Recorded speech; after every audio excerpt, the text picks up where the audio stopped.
रस की परिभाषा। रस काव्य का प्राण तत्व है। रस का अर्थ है आनंद या भावानुभूति। जब पाठक या श्रोता काव्य को पढ़ते या सुनते हैं तो उनके हृदय में जो आनंद उत्पन्न होता है उसे रस कहा जाता है। भारतीय काव्य शास्त्र के अनुसार रस वह अनुभूति है जो स्थायी भाव, विभाव, अनुभाव और संचारी भाव के समन्वय से उत्पन्न होती है। योजक चिन्ह, योजक चिन्ह, योजक चिन्ह। रस के प्रकार। भर्तमुनि ने नाट्यशास्त्र में 8 रसों का वर्णन किया है, जिसे बाद में आचार्य विश्वनाथ ने 9 रसों में विस्तृत किया। ये रस इस प्रकार हैं।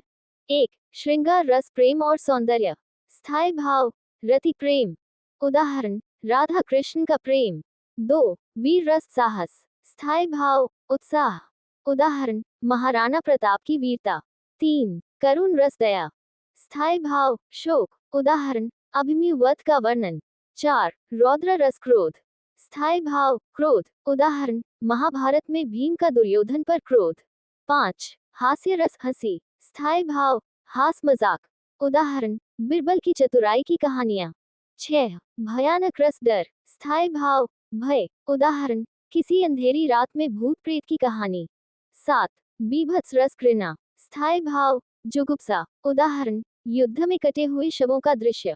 8. अद्भुत रस, आश्चर्य। स्थायी भाव, विस्मय। उदाहरण, ताजमहल का सौंदर्य देखना। 9. शांत रस, शांति। स्थायी भाव, निर्वेद। उदाहरण, योगी की समाधि अवस्था। योजक चिन्ह, योजक चिन्ह, योजक चिन्ह। उदाहरण, 1. श्रृंगार रस, चमके चंदा ज्यों जल में, राधा संग नंद किशोर। 2. वीर रस, सीने पर गोली खाकर भी वह आगे बढ़ता जाता। 3. करुण रस, भर आया मन, नयन से झरझर अश्रु बहा। 4. रौद्र रस, दुर्योधन को ललकारा भीम ने, दम सब तोड़ दिया। 5. हास्य रस, बूढ़ा तोता जब गाता सब हंस हंस कर लोटपोट हो जाते। ये परिभाषाएं, प्रकार और उदाहरण रस को समझने के लिए पर्याप्त हैं।